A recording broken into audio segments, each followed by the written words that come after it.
Halo semua, welcome back. Gimana kabarnya, sehat? Yang sehat subscribe dulu dong.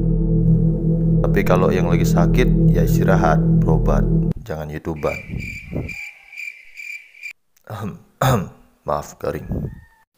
Oke, cukup berbasa-basinya. Kali ini aku punya cerita yang akan memenuhi asupan kalian akan horor dan urban legend yang berjudul Mitos Sekolah. Mitos Sekolah akan bercerita tentang 4 orang siswa SMP yang penasaran akan kebenaran mitos sekolahnya, yang berujung pada 4 siswa tersebut mencoba membuktikannya sendiri. Dan berhubung ini adalah cerita horor, maka endingnya tidak akan pernah baik.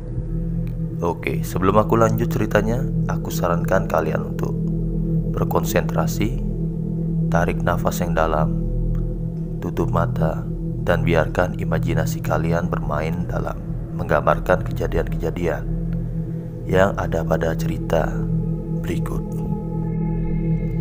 Kalau sudah, aku mulai. Cerita diawali oleh 4 orang sekawan yang sedang berkumpul di depan gerbang sekolahnya yang tertutup pada tengah malam. Adapun maksud dan tujuan mereka berkumpul pada malam itu, seperti yang sudah dijelaskan di awal, adalah untuk membuktikan kebenaran mengenai mitos-mitos yang beredar di sekolahnya. 4 sekawan itu terdiri dari 3 laki-laki dan 1 perempuan. Seorang anak laki-laki bernama Doni yang percaya akan kebenaran mitos. Tono dan Tony, sepasang kembar yang tidak percaya dan ingin membuktikan bahwa mitos itu cuma kebohongan. Dan 1 orang perempuan bernama Bella, yaitu satu-satunya orang yang paling berani di antara mereka. Singkat cerita, mereka pun masuk ke area sekolah dengan melompati gerbang yang tertutup. Ya iyalah tertutup, kalau kebuka ngapain loncat? Maaf, kebiasaan. Setelah masuk, mereka pun bergegas menuju sebuah patung yang tepat berada di tengah-tengah halaman sekolah mereka.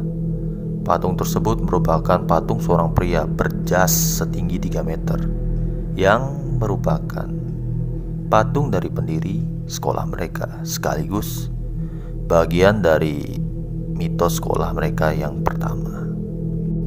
Oke, aku akan jelasin sedikit aja soal sejarah sekolah mereka dan 4 mitos yang beredar. Ya, ada 4 mitos. Sekolah mereka menurut rumor yang dipercaya orang sekitar merupakan sekolah yang berdiri di atas lahan pekuburan tua yang diruat dan dialihfungsikan menjadi lahan pemerintah. Dan itulah yang mendasari munculnya kesan angker dan mitos-mitos yang lahir seiring dengan waktu berjalan. Salah satunya mitos tentang patung pendiri sekolah, di mana menurut mitosnya, jika kamu mendatangi patung tersebut pada malam hari dan memperhatikannya, maka mata patung itu akan bergerak mengikutimu.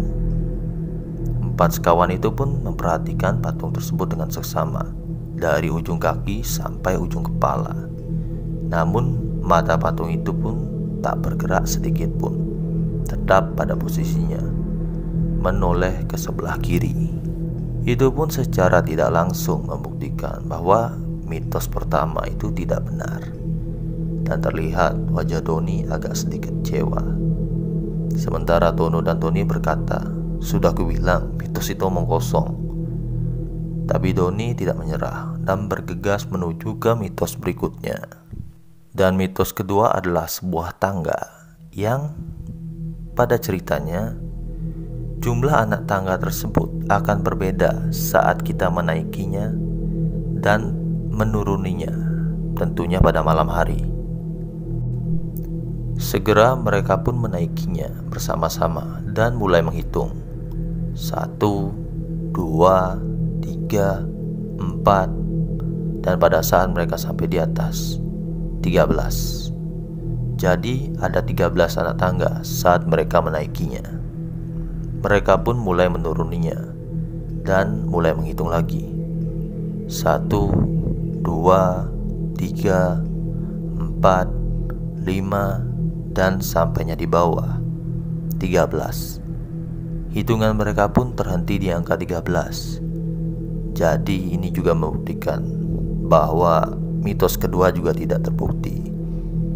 Melihat hal tersebut, Tono dan Tony menyarankan mereka untuk pulang saja, karena ini hanya akan membuang-buang waktu mereka.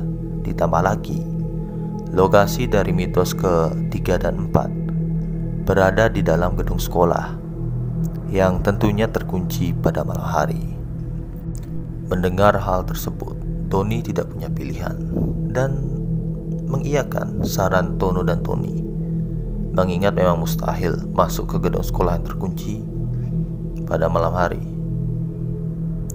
Tapi entah beruntung atau memang takdir, Bella secara tidak sengaja mengecek pintunya dan ternyata pintu itu tidak terkunci, memberikan mereka akses masuk menuju tempat mitos berikutnya. Oke, ceritanya bakal aku stop di sini dulu dan akan berlanjut ke part berikutnya yang akan aku upload segera. Terima kasih buat kalian yang udah nonton sampai akhir. Jangan lupa like dan subscribe-nya. Dan buat kalian yang punya rezeki lebih, bisa mensupport channel ini melalui link donasi yang ada di bawah. Hehe, lumayan kan buat beli beras. Anjir, ngarep.